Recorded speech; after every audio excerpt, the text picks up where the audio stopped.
আচ্ছা, এখন কেসিএলটা দেখব। কেসিএল দেখার জন্য আমাদের প্রথমে কি বুঝতে হবে? নোড। নোড মানে হচ্ছে যে সংযুক্ত স্তর।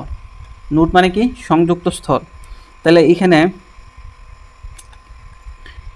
আর এক, আচ্ছা এখানে R1 একটা রেজিস্টার মনে করেন এইখানে কানেক্ট হয়েছে, R2 একটা রেজিস্টার এখানে কানেক্ট হয়েছে, এখানে একটা কানেক্ট হয়েছে। এরকমভাবে আমাদের এখানে 6টা রেজিস্টার এখানে কানেক্ট হয়েছে এই পয়েন্টে। তাহলে এই পয়েন্টকে আমরা কি বলবো? একটা নোড বলবো। কি বলবো? নোড। আচ্ছা, এখন আমরা বলি নোড বা জাংশন যাই বলি, কিন্তু নোড আর জাংশনের মধ্যে একটু পার্থক্য আছে, আস্তে আস্তে বুঝতে পারবে। আচ্ছা, এখানে কি বলছে? নোড বা জাংশনের মিলিত কারেন্ট সমূহের বীজগাণিতিক যোগফল 0। কেবিএল এর মধ্যে বলছিল ভোল্টেজ সময়ের বীজগাণিতিক যোগফল 0, কিন্তু কেসিএল মানে কারেন্ট লো, কার্শফ কারেন্ট লো এর মধ্যে বলতেছে যে কারেন্ট সময়ের বীজগাণিতিক যোগফল 0। আচ্ছা, তো যখন কেসিএল অ্যাপ্লাই করব আমরা কি করব? কেসিএল অ্যাপ্লাই করব তখন মনে মনে একটা জিনিস চিন্তা করব যে যদি ভিতরে ঢুকে, মানে এই নোডের ভিতরে ঢুকে কারেন্টটা, তাইলে আমরা পজিটিভ দিব, আর বের হইলে নেগেটিভ দিব। তাহলে কারেন্ট এইখানে কি আছে? I1 একটা কারেন্ট আছে। এই I1 কারেন্টটা কি হইতেছে? এই নোডের ভিতরে ঢুকতেছে, তাহলে আমরা পজিটিভ I1 দিব। তারপর এখানে I2 যে কারেন্ট আছে এটা কি হইতেছে? ঢুকতেছে, নোডের দিকে ঢুকতেছে, তাহলে I2 দিব। তারপর I3, এটাও নোডের ভিতরে ঢুকতেছে, I3 দিব। তারপর এখানে দেখেন I4 একটা কারেন্ট নোড থেকে বের হয়ে যাইতেছে না, এখান থেকে বের হয়ে যাইতেছে না, এজন্য আমরা কি দিব? Minus I4। এরকমভাবে 5 বের হয়ে যাইতেছে, 6ও বের হয়ে যাইতেছে, minus I5 minus I6 equal to 0। তার মানে আমরা কি পড়ছিলাম কেসিএলে? নোড বা জাংশনে মিলিত কারেন্ট সমূহে বীজগাণিতিক যোগফল 0। ঠিক আছে, এটাই হয়ে গেছে আমাদের কেসিএলের ইকুয়েশন। ঠিক আছে, এভাবে আমাদের কেসিএল অ্যাপ্লাই করা লাগবে। ঠিক আছে, আচ্ছা আমরা একটা ম্যাথ করি, তাহলে আরও ভালো বুঝতে পারবো। আচ্ছা, এই ম্যাথটা করার চেষ্টা করি। আচ্ছা, আগে সার্কিটটা একটু বোঝার চেষ্টা করি।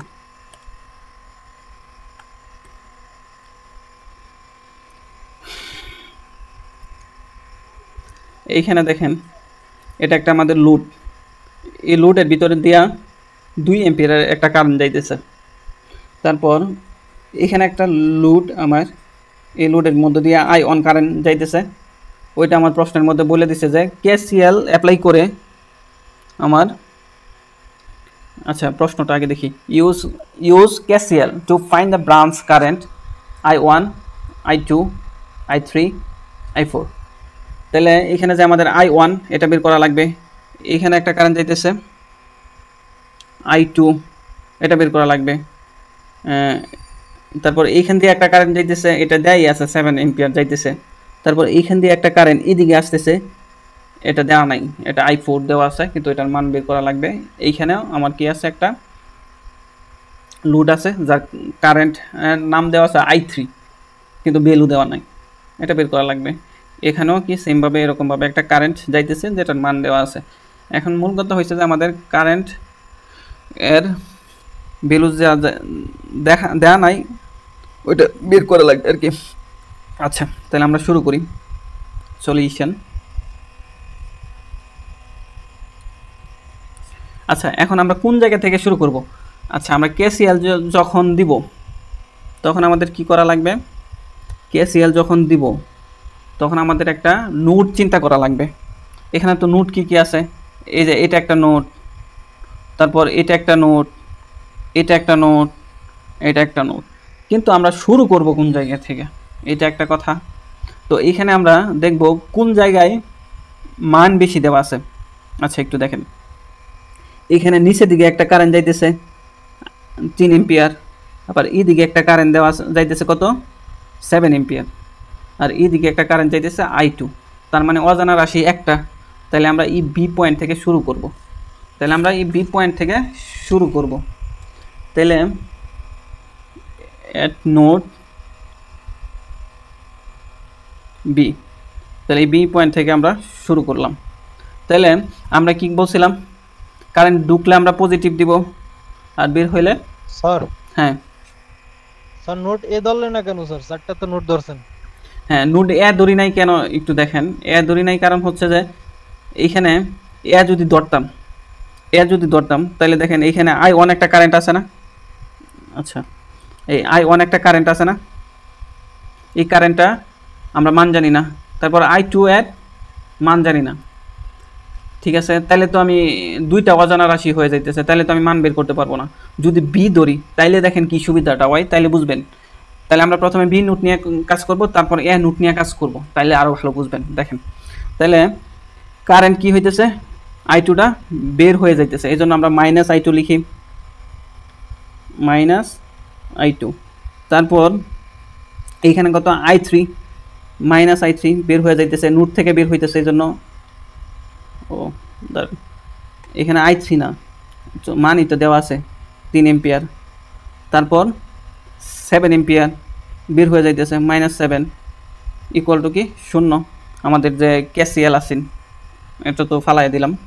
তারপর ভা দিয়ে লিখতাম পারি আমরা কি, এখানে -3 -7, তাহলে -I2 -10 ইকুয়াল টু 0, এটুকু তো লেখা যায়। তারপর আমরা I2 রে এই সাইডেই রাখলাম, 10টাকে ওই সাইডে নিয়ে গেলাম, তাহলে কি হয়ে গেল, 10 হয়ে গেল। তাহলে এখানে কি থাকবে, I2 এর আগে একটা মাইনাস থাকবে, কিন্তু আমরা কি করব, ভ্যালু যে আছে তার আগে মাইনাস নিয়ে দিব। তো এই সাইডেও কি করব, আমরা মাইনাস দিয়ে গুণ করলাম, তাহলে এটা এই মাইনাসটা কি হয়ে যাবে, প্লাস হয়ে যাবে, উভয় সাইড আর কি মাইনাস দিয়ে গুণ করলাম আর কি, তাহলে এটা মাইনাস হয়ে যাবে। তাহলে I2 ইকুয়াল টু কত পাইলাম, -10 এম্পিয়ার। এটা আমাদের একটা আনসার হয়ে গেল। ঠিক আছে, আমাদের একটা আনসার হয়ে গেল, আমরা I2 বের করে ফেলছি। ঠিক আছে, তারপর এখন এট নোড এ পয়েন্ট এ নিয়ে কাজ করি। দেখেন এখন কিন্তু এই যে I2 যে কারেন্ট আছে ওই কারেন্ট আমরা বের করে ফেলছি।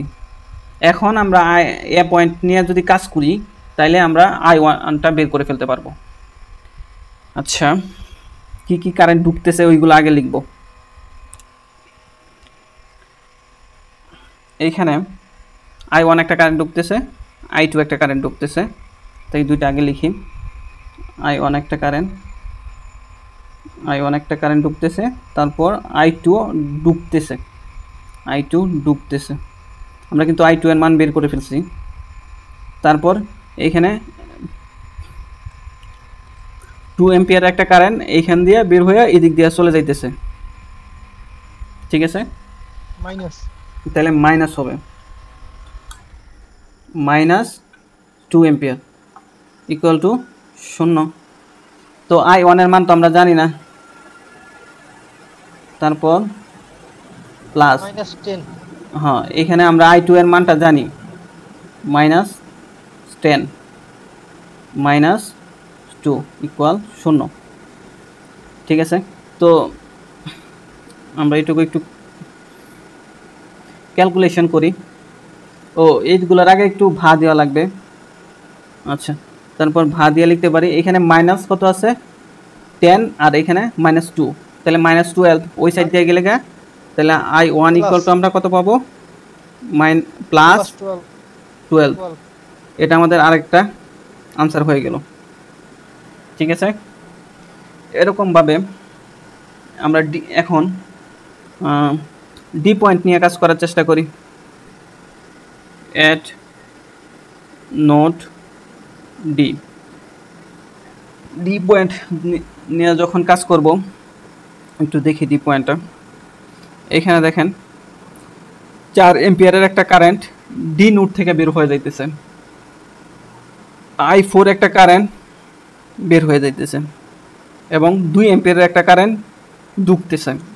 তাহলে বের হয়ে যাইতেছে ওইগুলো আমরা আগে লিখব। মাইনাস -4 এম্পিয়ার মাইনাস I4 লিখলাম, তারপর -4 এম্পিয়ার লিখলাম, তারপর ঢুকতেছে কি 2 এম্পিয়ার ইকুয়াল টু 0। ঠিক আছে, তাহলে -I4 এখানে কত আছে -4 এবং +2, তাহলে এখানে কত থাকে -2 ইকুয়াল টু 0। এখানে একটু ভা দেওয়া লাগবে, ভা -I4 ইকুয়াল টু কত 2। তাহলে এখানে তো আমাদের I4 বের করা লাগবে, কিন্তু -I4 তো বের করা লাগবে না আমাদের। এই জন্য আমরা কী করবো, উভয় সাইডে মাইনাস দিয়ে যখন গুণ করব তখন এটা কী হয়ে যাবে +I4 ইকুয়াল টু -2। এটা আমাদের আরেকটা আনসার হয়ে গেল। আচ্ছা, আমরা এখন আমরা এই পয়েন্টটা নিয়ে কাজ করে ফেলছি, এই পয়েন্টটা নিয়ে কাজ করে ফেলছি, এটা করে ফেলছি। এখন আমাদের সি বাকি আছে, তাহলে আমরা সি নিয়ে একটু কাজ করার চেষ্টা করি। এট নোড সি। আচ্ছা, তো সির মধ্যে কারেন্টগুলো আমরা একটু আগে দেখি ভালো করে। সির মধ্যে দেখেন 7 এম্পিয়ার একটা কারেন্ট ঢুকতেছে, I3 একটা কারেন্ট বের হয়ে যাইতেছে, I4 একটা কারেন্ট ঢুকতেছে। তাহলে ঢুকতেছে যেগুলা ওইগুলো আগে লেখার চেষ্টা করি। 7 এম্পিয়ার ঢুকতেছে, তাহলে আমরা কি লিখব +7 এম্পিয়ার। তারপর ঢুকতেছে কি I4, তারপর বের হইতেছে কি I3 বের হইতেছে, এজন্য মাইনাস দিলাম ইকুয়াল টু 0। আমরা ইকুয়েশন লিখে ফেলছি আর কি। ঠিক আছে, এখন আমরা I4 এখানে আমরা কিন্তু I4 ইকুয়াল টু কত পাইছিলাম -2, এটা একটু বসায় দেব। ভা 7 প্লাস I4 ইকুয়াল টু কত পাইছিলাম -2 I3 ইকুয়াল টু 0। তাহলে এখানে দেখেন প্লাসে মাইনাসে কত -2 আছে আর প্লাসের 7 আছে, তাহলে কত হবে এখানে প্লাসের 5 থাকবে -I3 ইকুয়াল টু 0। তারপর আমরা লিখতে পারি I3টা ওই সাইডে গেলে গিয়া I3 ইকুয়াল টু 5, এটা লিখতে পারি না, এটাই আমাদের একটা আনসার। ঠিক আছে, তাহলে আমরা কি করলাম, এই ম্যাথে যা যা চাইছে আমরা বের করে ফেলছি। I1 চাইছে, তারপর I2 চাইছে, I3 চাইছে, I4 চাইছে, আমরা কিন্তু সবগুলা বের করে ফেলছি। আচ্ছা ঠিক আছে, তাহলে পরের ম্যাথে যাওয়ার চেষ্টা করি। স্যার আমার একটা কোশ্চেন ছিল স্যার। ও আচ্ছা, করেন স্যার। এখানে আপনি নোট ধরছেন A note, B note, C note, D note sir প্রথম। এখন আমি বুঝবো কিভাবে যে আগে বি নোট ধরে কাজ করতে হবে, তারপর এ নোট দিয়ে কাজ করতে হবে, তারপর ডি নোট দিয়ে কাজ করবো, সি নোট দিয়ে। আমি যদি এ নোট ধরে প্রথমে কাজ করি, তারপর B note, C note, D note, তাহলে তো ক্যালকুলেটর থেকেই স্যার ক্যালকুলেশন করা যায় নাকি? না যায় না? যায় না। আচ্ছা দেখেন, এখানে যদি বুঝবো কিভাবে স্যার, এটাই বুঝতে। এখানে বলতেছি শুনেন, এইখানে আপনি যখন এ নোট নিয়ে নেবেন প্রথমে, তখন কি হয় দেখেন, আমি ইকুয়েশনটা একটু লেখার চেষ্টা করি। ঢুকতেছে কি I1, I2, বের হইতেছে কি 2। আচ্ছা লিখি, একটু নিচে লিখি, এখানে লিখতেছি, তাহলে I1 প্লাস I2 বের হইতেছে কি 2 ইকুয়াল টু 0। ইকুয়েশনটা তো এরকম নাকি? প্রথম যদি আপনি এ পয়েন্ট নেই, তাহলে ইকুয়েশনটা এরকম আসবে। স্যার আমি তো I1 প্লাস I2 সমান প্লাস 2 হইবে স্যার, এই এক নং সমীকরণ। তারপর আমি বি নাম্বার করব, তারপর সি নাম্বার, এইভাবে ক্যালকুলেটরে তো করা যায় স্যার, চারটিয়া করা যায়, কিন্তু ইজি ভাবে করার জন্য আপনি বি যদি নেন তাহলে I2 এর মানটা পাওয়া যাইতেছেন, তারপর এ যদি নেন তাহলে আপনি ইজিলি করে ফেলতে পারবেন।